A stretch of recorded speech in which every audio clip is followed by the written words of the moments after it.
Alright, so today is Chanukah, the first candle of Chanukah. Let's talk a little bit about Kabbalah, or the spiritual aspects of Chanukah, and really what is if there is any spiritual meaning to Chanukah whatsoever. So according to Kabbalah, the war of the Maccabim, another guys from Yeshiva University, right? The words of the Maccabim against the Greeks really symbolizes a much deeper war and a struggle that also happens in our neshama, in our soul, in our spirit. And that is the war, the battle between logic to so-called seek the truth, to know, and so on and so forth. Right? That's the logic that tells us what to do, to the urge that we have to know what the truth is. Right? There's two forces. So it seems like the logic should win because logic is stronger than actually finding the truth. Good luck finding the truth. But the candles of Chanukah are supposed to light us the way to really ignite in all of us the spark of emunah. And I saw some amazing things this week from the Netivot Shalom on that. I'm not going to go into this right now about a matter of emunah. It's just like, wow. Could have said it myself. Let me tell you, it's so good. It really is amazing. I mean, the guy writes amazing stuff. Anyway, so the holiday of Chanukah comes to give us a memory of a event that was very powerful in the Jewish circle of life, and that, of course, is the victory of the Maccabim on the Greeks and on those who became Greek. In other words, it wasn't just against the Gentile. They're not really Greeks. They were more Assyrians. They became Greeks. Let's not get into the nitty-gritty of history here, because everything is fake news anyway. So, but the battle was not only against the Gentiles, it was against also the Jews.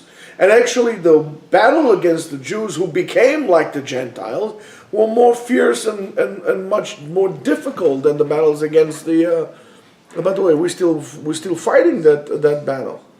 Of course, that victory was the victory that led us to the survival of Am Israel. And the survival of Israel from, not that there was a decree of killing them, but was really a denial of who we are as people. That, by the way, also still exists today. A denial of who we are as people. I don't think that there is a place in the world that a Jew could live there in peace, including Israel. Including Israel. There's certain things in Israel really bother the whatever out of me. For example, the Israeli police does not see, and that's the official Israeli police stand, does not see the Temple Mount as a holy place for the Jews. That's why they don't allow Jews to go up there. The Israeli police. The army just allow, after so much pressure, to go, so Jews can go to the temple, to the palaces of the Hashmonaim, which are somewhere around Jericho. Imagine, for example, if you are from, let's say you are from Texas, right, or somewhere in the South, right? You are not allowed to go to Gettysburg. Something crazy like this. I mean, there will be probably another war just on that. But in Israel, it's all okay. It's unbelievable. But really the denial of who we are. And that was, of course, the denial of who we are with all the practices that we did in terms of Jews and the Torah and so on and so forth. And that hasn't been forgotten from that time until today. It hasn't been forgotten. And of course, the proof of the matter is that we have a yearly ritual in which we commemorate that victory of the few against the many, and so on and so forth. However, according to the Kabbalah, comes to teach us that a much deeper thing than that. And And really the Kabbalah holds that beyond the historical events and whatever else that we can learn, and we can learn a lot from it. I mean, we can write multiple PhDs on those events that happened there from all aspects. But it comes to tell us, the Kabbalah comes to teach us, and the Kabbalah holds that Chanukah, and that's very important to remember, just like any other Jewish holiday, any one of our holidays, there is a symbolic meaning that is attached and connected to the nefesh, to the spirit of the person. We're going to, Be'ezrat Hashem, speak a lot about those things throughout the week, unless you tell me not to. And it might seem like we are repeating things, but believe me, we're not repeating. It's all in one document. I read it many times. You know, I edited it. I was... Anyway, but it's just taking a subject and opening it more and I want to try to do this to you, you know, with your permission, of course, and even without your permission, I'll do it. This Chanukah to take a little different, a little different turn. So let me ask you a question, you know, and I don't know if you ever asked yourself, what is really the essence of your soul? Is your soul a Maccabee soul, or your soul is a Greek soul? And listen, I love Greek music. I grew up on Greek music, but I'm just saying in terms of that. What is your spirit? Is your spirit Greek, in other words, assimilated, or your spirit is Maccabee? And two different movements inside of you. According to the Mekubalim, Chanukah symbolizes the spiritual level, the initial spiritual level that a person acquires in his life. And all the symbols that are connected, you know, that later on will connect it, you know, with the holiday, would really emerge into his spirit as well as he grows up, as he develops as well. In other words, you're going to have certain segments of Maccabeim inside of you, and you're going to have some segments of Yevanim inside of you, and so on and so forth. But this is one aspect of this. These are just signs or road marks for your developments. These are milestones of your developments, of how you actually develop your spirit. And being so much more handsome than you guys, older than you guys, I can tell you that is absolutely true in terms of that. In terms of, I feel at least, the development of myself from when I was your age, even though when I was your age I was older, but the development of of the internal me, how it changed throughout the years, now that I'm looking back at it. Also on Chanukah, the Kabbalah designates two opposing forces, we call it wills, but forces inside the spirit of the person. Those wills or forces are called, symbolically, are called Maccabim and Yevanim, Greeks and Maccabees. And you should know that they operate in complete disharmony inside of you. There's no such thing as going to be peace between the Maccabees and the Greeks. Impossible. It's not going to happen. In the whole way they operate on chaos, on disharmony, because they're completely opposites. And they cannot live one on one. The reason why there's never going to be peace, because one of them needs to overcome the other in order to really define who you are.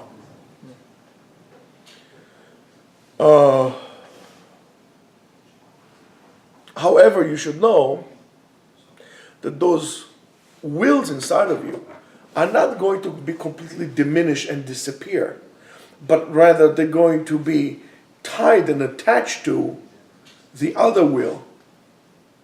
In other words, remember the story about the Malachim that come on Shabbat when you come from Shul, and you say Shalom Aleichem, so they see the table nice and set. So one said to the other one, say, like this next week, And the other one says, okay.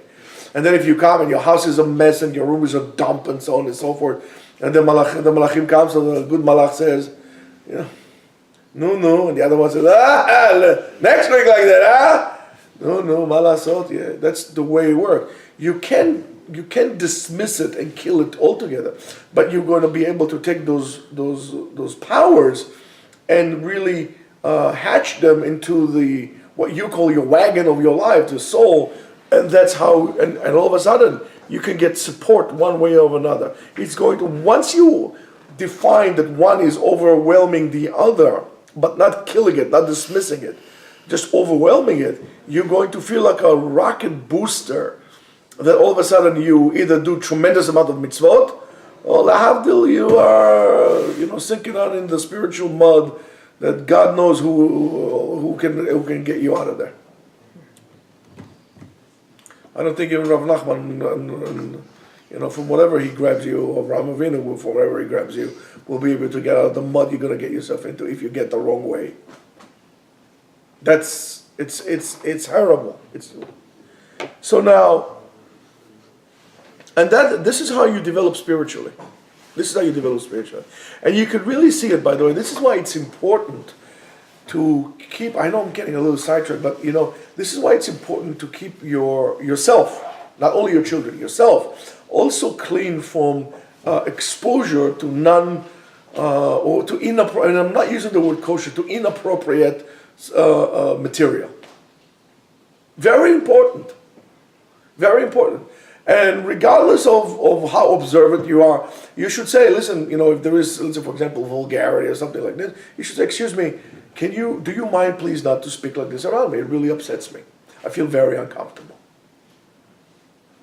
I mean, that should be okay, right? I mean, today, if, who knows it goes to who knows what bathrooms, and it's okay. I should tolerate this. Why can they not tolerate the fact that I don't want you to be vulgar near me? I mean, it upsets me.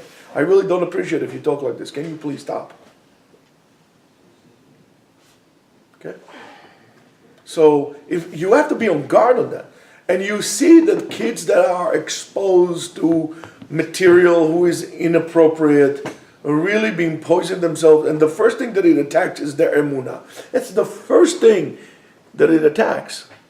And that's what the Netivot Shalom talks about, by the way. It's the first thing that it attacks. So the Greeks are the forces spiritually.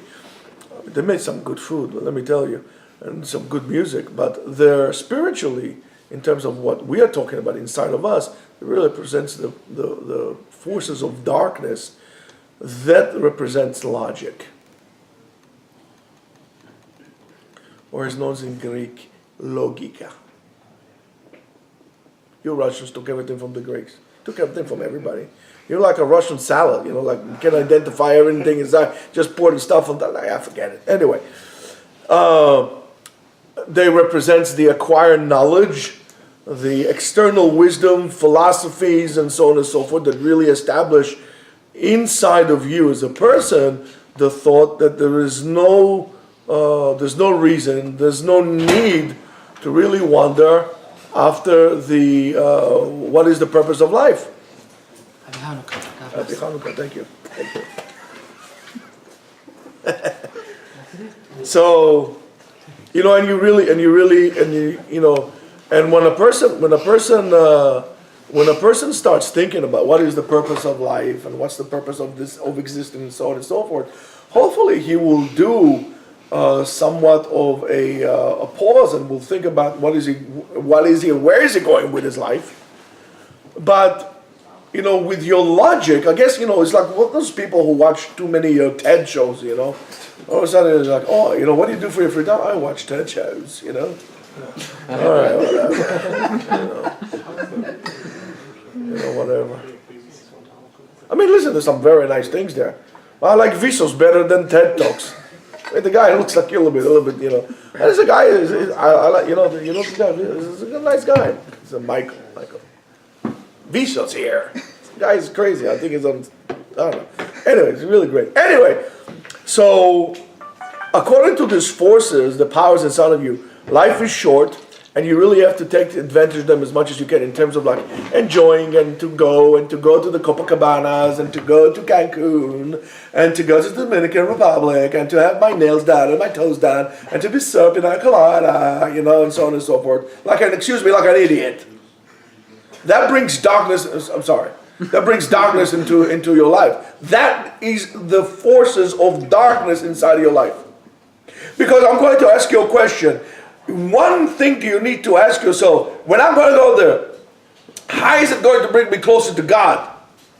Is this going to allow me to get a ticket to Olam Haba? I'm going to what? Show the wonders of God. Say, oh God, such beautiful creatures you created here. And they walk like Adam before Steve. Yeah?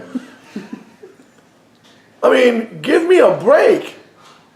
These are the forces to tell you to do this. You don't think about this. Life is short. Enjoy it. Eat and drink. That's like Pompeii, you know. Eat and drink because tomorrow we'll die. Those idiots in Pompeii, they knew they're going to die. That mountain was like smoking like Churchill, you know, like a chimney. It's about to erupt. And they're just sitting there, you know, eating, fornicating, doing whatever they want to do.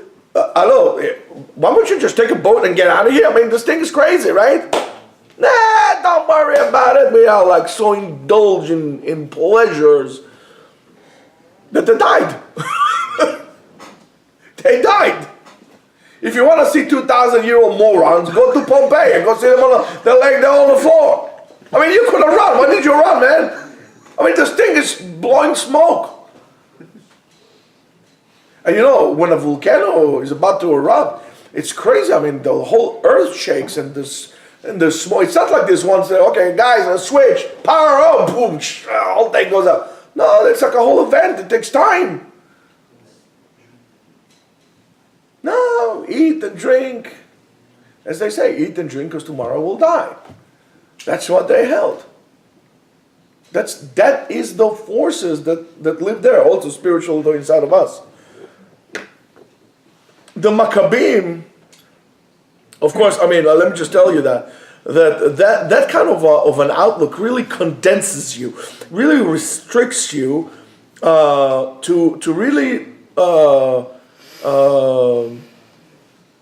look at, let's say, for example, inside yourself, right? Just only you. You only think about yourself. You cannot think of anybody else.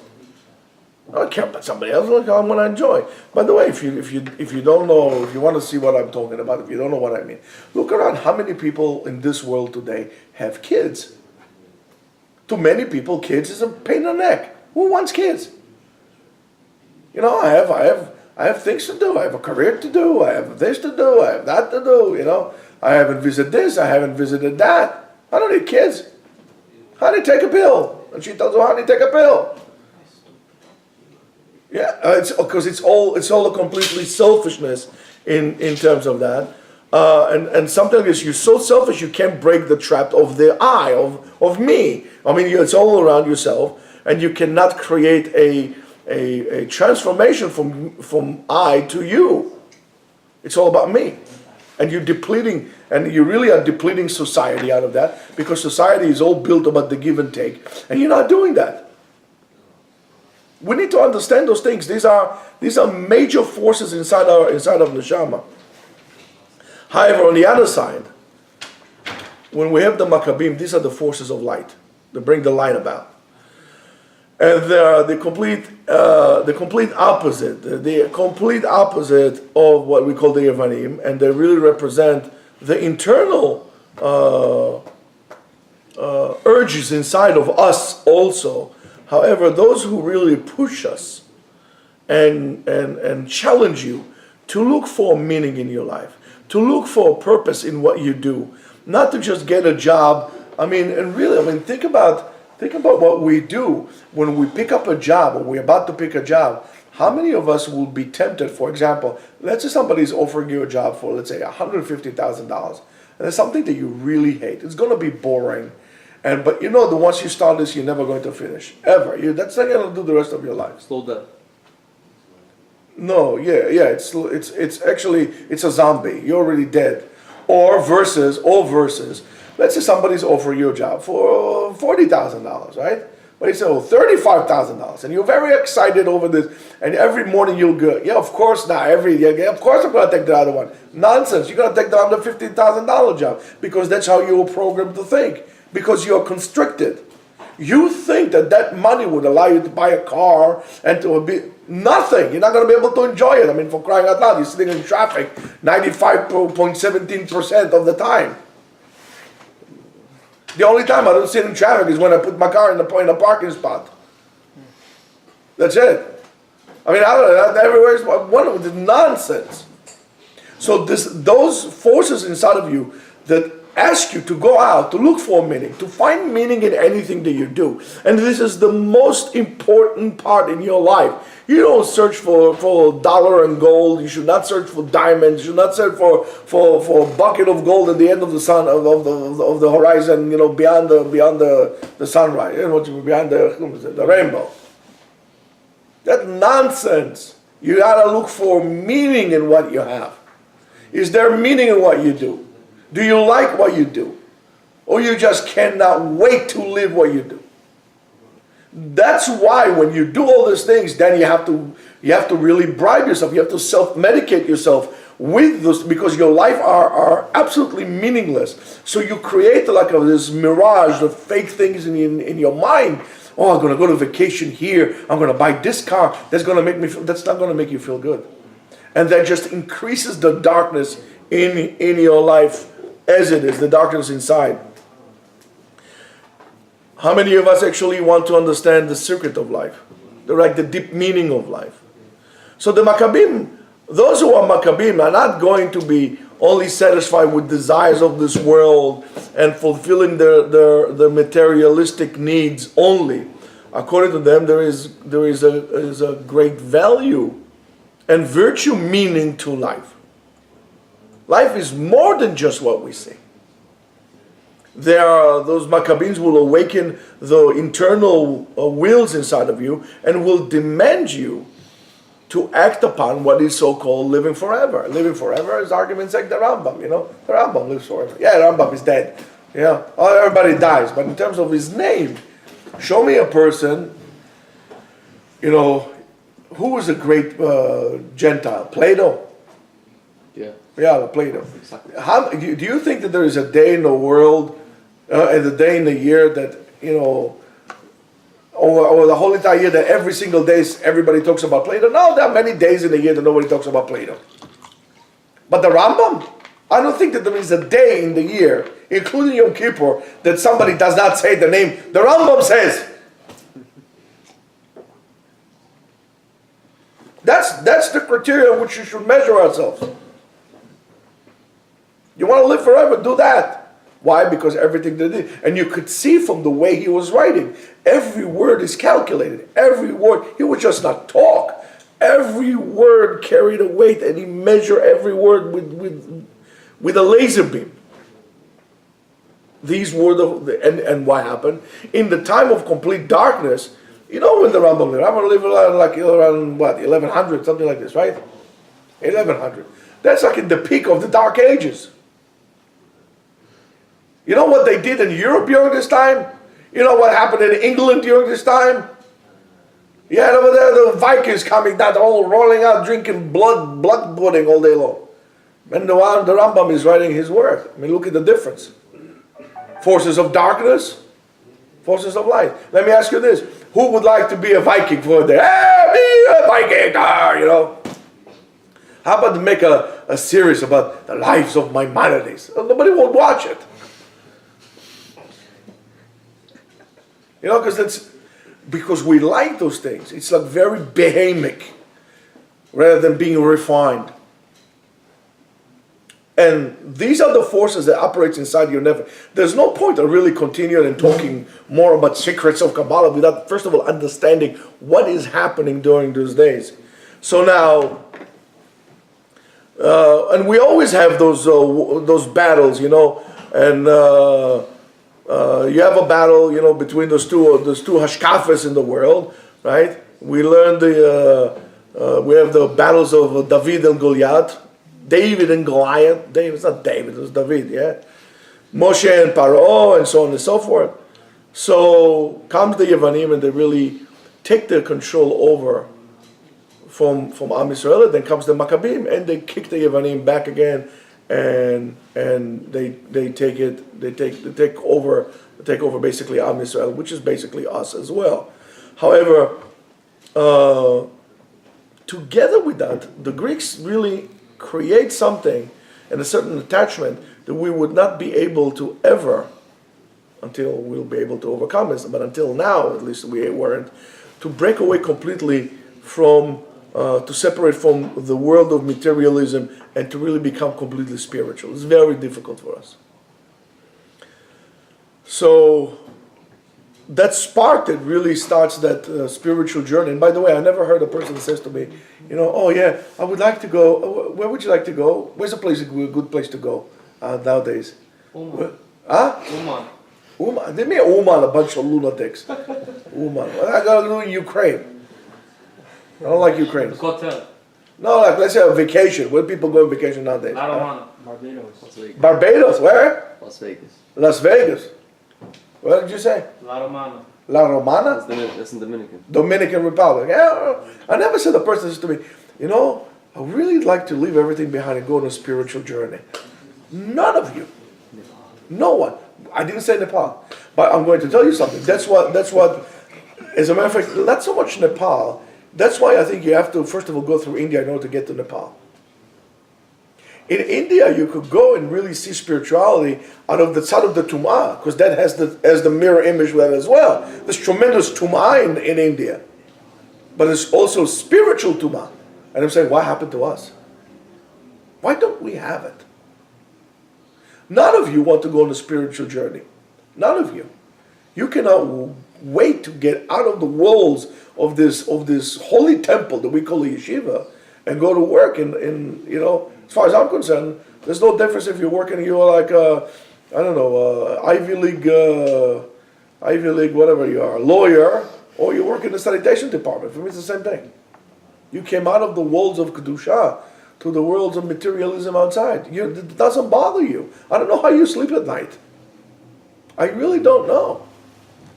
How can you live painfully? I don't know how a person can live without looking for some spiritual spark in his life. It's impossible.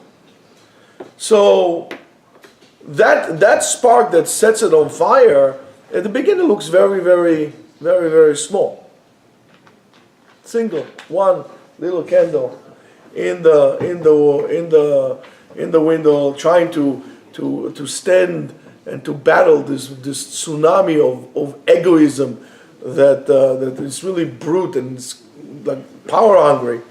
But as soon as you're going to identify that awakening will inside of you, you're going to have many other sparks coming in, and together that's going to create a whole bonfire. And the same thing that in the Navi, when the Navi says that Am Yisrael, Bet Yosef, is going to be like a spark that is going to set on fire the whole barn of what we call the Klipa of Esav. One spark, and then it goes all over. Now, so if we,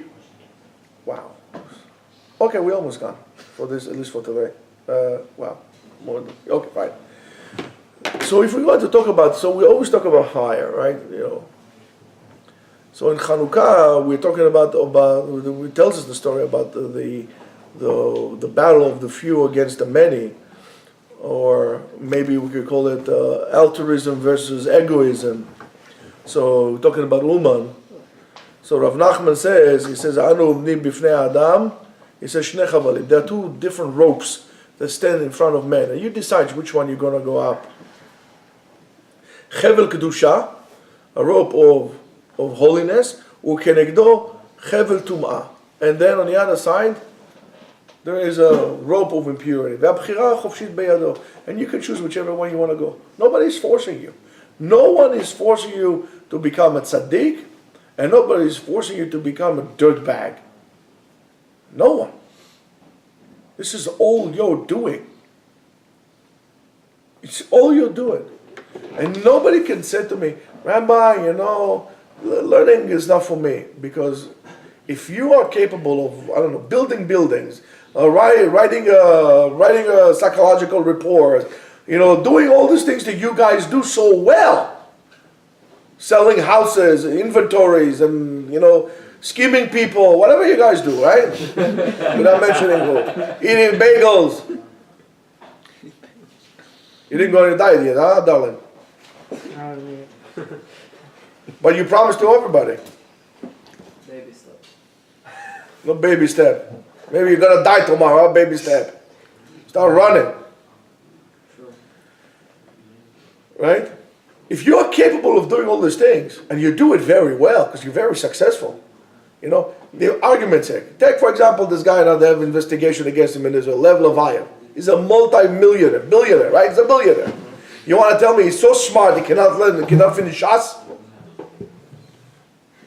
I'm asking you a question. All these millionaires, how did they become millionaires? They're not being stupid. But why come they don't sit down and learn? Where are you going with your life? So, that's up to you. So what Rav Nachman is telling us is really what he's trying to tell us is that the uncontrollable ego, the self, the me,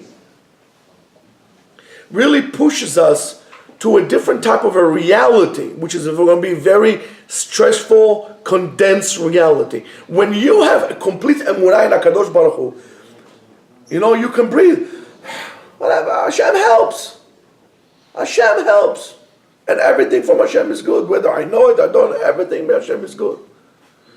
But when you're always fearful, so you're condensed, you're tight. In other words, you create a very bad reality for yourself. That's why I said to you many times, my reality is different than his, and so on and so on, everybody. We all have different realities. We come along in certain points in life. We collide, we clash. But we continue on our trajectory, creating our own reality. It's like the celestial dance of the stars, you know, when they move in like this harmony, and sometimes they clash and they bounce one to another and so on. That's how we are. But each and every one of us has a different reality, and that's the problem, because we as Jews should have one reality. It's like Kadeshem Shamayim Barabim. Your reality should not be different than mine or his or anybody else. And we need to understand that. We need to understand that. So when you have this reality of all you need is the here and the now, of satisfaction, right? I can get no satisfaction. It's a really dumb, stupid song. I don't like the Rolling Stones. Imagine those guys, you know, like 75 years old, going on stage with a catheter and like leather pants. I mean, give me a break. Just go to a nursing home already. And everybody likes the Rolling Stones. They're old, man. They're old. How's he still alive? Big Jagger. It sounds unbelievable. I don't know. It looks like Malach HaMavet if you ask me. But do you understand what I'm saying? So that is the tum'ah, right? And to the other side, of course, we have the choice to really get the real taste of life. And that's not Coca-Cola, by the way. By really breaking yourself from the embracing and from the boundaries of the ego, of selfishness, and really acquiring a quality that is a different quality, is acquiring to give to others, to benefit others, and that's called Kedusha. That's called Kedusha. So you might think that the Kadosh is this Rebbe who is dressed up with like silk robes and has a goblet like the Holy Grail, and he's Kadosh and this and this and that. And not necessarily. Meanwhile, you could have just a little guy like this somewhere, you know, he's just, I don't know, making the hole in the bagels, you know, and he gives to others and he does all this thing, and he's Be'etzem the Kadosh. It has nothing to do with the title of who you were born to. It has to do with how you look and what you do. How much are you willing to give from yourself to others? That's how you measure Kedusha. By the willingness and the first of all the willingness to give, and your action to give. How much are you giving? That's a holy man. That's holy for us. And I'm going to tell you something. Lehavdil, also by the Native Americans, it was the same thing. For example, by the Lakota Indians, right? They're what they call the shirt barriers. There were four. They would take the four best warriors, best hunters, And all they did was to provide for those in the tribe who couldn't. They were the most holy people there. They were taking care of those who was incapable to take care of themselves. It's interesting, the concept. It's very interesting. But we think a holy is a person who has a lot of kavod and he rolls his eyes when he talks to you, and that's not what holy is all about. Holy is all about giving. How much are you willing to give from yourself? Not give to me. It's, as they say, it's not what have you done for me, baby. It's what can I do for you. That's holy.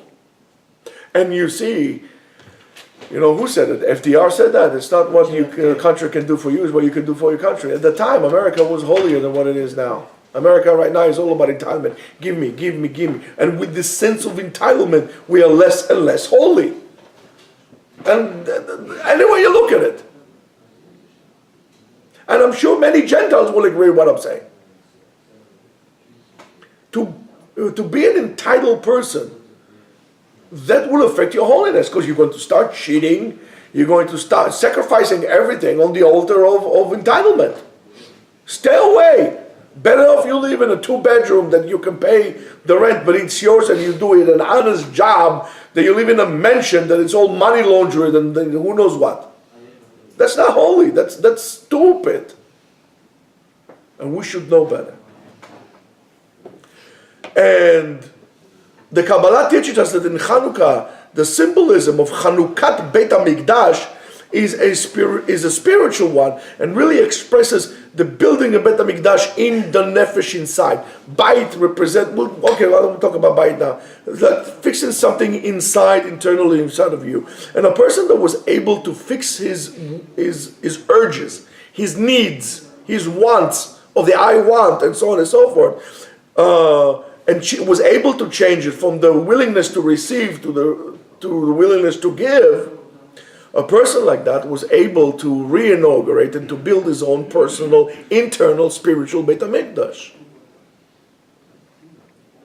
And in Shara Kavanot, in Chelek Bet, Dav Shin Chavchet, the Ari says that the candles of Chanukah bring down tremendous light, spiritual light, from the spiritual world to this physical world that we're at, and they nourish that. So it's very important, and that's why now you might understand why it is very important to light the candles in very specific times. Because these are the spiritual windows of opportunities. You drawing lights in. There are many poskim that say that if you miss the appropriate time to light the candles, let's say for example you lit today at 4:40, argument's sake, right? And instead of that you lit at 10 o'clock, and nobody in your house was around, and everybody was sleeping, or nobody was around. Some say certain brachot you cannot say. Certain brachot you cannot say because nobody's around. Ala nisim, eze nisim po. Everybody's sleeping. Ben adam alecha nirdam. So the Ari says, and he continues and says, that the Chanukiah, we don't just light as a commemoration for the miracle that happened, the miracle nisim v'niflaot that we do, and because they are the result, but we light the menorah for all the other reasons, for the miracle that happened because of them, for the reason, not for the result. And that's a tremendous different outlook. We always say for the miracle, but it's not. It's not for the result. It's for what caused that. The will. So HaKadosh Baruch Hu judges you on the will. The Mekubalim tells us that we light the candle from another candle. And the light of the candle, when you take the candle and you light it to another candle, it doesn't become less than that. It doesn't give away. Right? It's not less light now. And this is not something that happens in the spiritual world. Why? Because if I take money out of my pocket, let's say I have $100 in my pocket, I give you 50, now I have $50 less in my pocket. It's not that I've taken $100 in my pocket and I still have $100 in my pocket. In materialistic world, it doesn't work. It's only in the spiritual work it works like that. And that is since the fire, that the flames of the fire really represents the inner soul of the person and all its feelings and how it operates and so on and so forth. That's why we say the ner mitzvah, right? The soul of a person is like a ner, it's like a candle. And because of that, because of this representation, that it doesn't apply to these rules that we have, that you light the candle and it becomes less. As much as the light of the Kadosh Baruch Hu, they gave from HaKadosh Baruch Hu, He gave us His light, and there is no chisaron from HaKadosh Baruch Hu. Why? Because from HaKadosh Baruch Hu's side, there's no tzad, there's no aspect of receiving or self-pleasure, and there's no self-love from HaKadosh Baruch Hu. HaKadosh Baruch Hu is not in love with Himself. HaKadosh Baruch Hu doesn't say, oh, give me, give me, give me. Or what should I give you, and so on and so forth. That's why the Mekubalim taught us that a person who wants to be midabek b'shchina, attach himself from HaKadosh Baruch Hu, he should come out and leave what we call self-love. Stop loving yourself. Don't look in the mirror all day long. You're ugly. Don't worry about it. As I told you, my son, the little boy, he used to say, I thought he was a genius. I thought he was a genius. I remember one time I was walking on Shabbat. It was Pesach. I was going. I had one of my talmidim with me. I was pushing him to going with him to shul, and some person comes down and says, oh, it's a cute little boy, and he says to him, oh, you ugly, good for you. And I said, ah, it was very startled. And my talmid says, he just told you a tremendous musar. It's wonderful. He just free you from all things. My talmid said to me, this kid is a genius. And really, you're ugly, good for you. That's it. Don't worry about it. You're ugly. Nothing. Don't look in the mirror. Don't love yourself. But you love yourself so much. If a father loves himself so much, how can he take care of his kids? But if I love myself so much, guess what? I will never have kids. And that's why when you're going to be fathers, or those of you who are fathers, that's why you need to come here. Not because of love to yourself, you're going to be smarter and so on and so forth. Because you need to save your kids. This is why you have to be here. You're tired, you want to go to have some schnitzels, or to have some, I don't know, whatever animals, dead animals you guys eat. What do you guys eat? Buffalo, I don't know what you guys eat, right? Steaks. Instead of that, you're coming here. Tell your wife, honey, we don't go to steaks anymore. We're coming here to Yeshiva. I'm going to learn. And you should push me to learn. Shabbat I'm home. But you should push me to learn. No more going out to steakhouse or pizza house and now the nourishkeit like this. My jewels that I'm going to give you are going to be I'm going to finish a masechta, and then we're going to have. This is your schut. These are pearls that you're going to put on your neck that are going to be bigger than all the pearls in the ocean put together. The fact that you pushed me to learn Torah, we need to understand that. Oh, when did you buy it to me? If you have a girl like this, or wife, oh, you haven't bought me anything, you have a problem. You got to straighten her up. Why? Because what does it mean do you want to give? Or give me. What did you buy for me? What did you buy? What do you mean buy? That's a kid. A baby is like this. Why did you buy it for me? Because a kid is completely self-centered. You're an adult. You should know to give. When are you going to take all your stuff with you? To Olam Haba, you're going naked. With some bandages wrapped all around. You're not going to take anything of your stuff. Nothing, guaranteed to you. Even if they put you inside your Jaguar or inside the grave, you're not going to be able to take it to Olam Haba. You're going to have a Jaguar full of maggots. Or Mercedes or whatever, or Ferrari that you drive. And someone says, you're going to have Ferrari B'Olam Hazeh? I'm going to have Ferrari B'Olam Haba. That's you got to choose where do you want your Ferraris, right? But that's exactly what it is. You have to understand. You need to connect to the light. You need to acquire ahavat habriot, loving of another person. That's why you see somebody in need, Jew, Gentile, go help him. Don't ever, I'm warning you, don't ever say, the guy's a Gentile, what should I help him? Let him fall. No, go help him. It's not about him, it's about you. About your ability to go to help someone.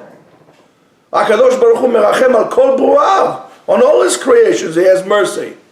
When the Egyptians chased after Am Yisrael, right?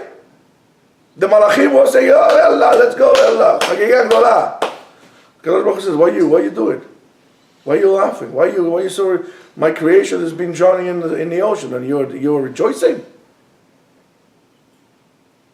So the Malachim said to him, well, you know what you're going to do to your people? Your people are also rejoicing. He said, they're chasing after you, after them, they're not chasing after you. You sit there to the side, be quiet. Then we say, Al tismach b'nefilat oivecha, when your enemies are falling, don't rejoice. Don't be like those chamorim Arabs in the Gaza. I refuse to call them Palestinians. I just did, but never mind, I refuse. Why? Somebody gets killed, they give you candies. What kind of stupid education is that? That is the utmost impurity, almost tum'ah. Somebody's dead, they blow up to smithereens. A whole bunch of people, give him candy, give him desserts. What are you crazy people? And we need to stay away from people like this. Now, when you come out of this, you have to be able to connect to the light. And you have a way to learn. You learn from the candle. You learn from the candles of Chanukah. So comes Chanukah and teaches us the way and lights us the way in which we need to walk by, to remind us that the miracle, what we call Kad Hashemen, the jug of oil can happen in each and every one of us at any moment that we decide to. You don't have to go to India to become spiritual. You have to decide to do it now. All you need is just a little spark, and that spark gets its nourishment, gets its content from the nerot of Chanukah. And those nerot of Chanukah, אין לנו רשות להשתמש בהם, right? מבחינה חומרית, materialistically, we are not allowed to use them. אלא לראותם בלבד, only to see them, to enjoy them spiritually. Why? In order for them to light our neshama internally. And therefore, this is the essence of of Chag HaChanukah that comes to symbolize to us the beginning of a new era, of a new period that hopefully is going to carry us over to a happier and better time. No wonder it comes, as I told you before, more or less. Chanukah falls more or less, somewhat in the middle of Rosh Hashanah and Pesach. In other words, if you want to be free, the light of tshuva that you generated in Tishrei should light something, should materialize to something in Chanukah, and by doing so you can only be free. When we say in the Tikva, Li yotam chofshi, those chofshi what? Chofshi mitzvot? No, chofshi mishtuyot. Then I agree. Until then I sing the Tikva. I don't sing the Tikva. I think it's absolutely anti-Sephardi. Because it completely disacknowledge us as our desire to the land. But that's a different story. Of course, there's a Sephardi version of the Tikva I recommend everybody to watch. So that's what it is. Rabotai, this is a very, very special and spiritual time. Be'ezrat Hashem, tomorrow we're going to talk a little bit about maybe we'll try to break away some of the stigmas that we got about the holiday and try to dust them off and start a new way. But until then, at least for until next time, please try to think about your journey, about your spiritual journey, about what are you going to do for that, and how you should really live your life. Because to live like this, there's no way. Chag Chanukah Sameach.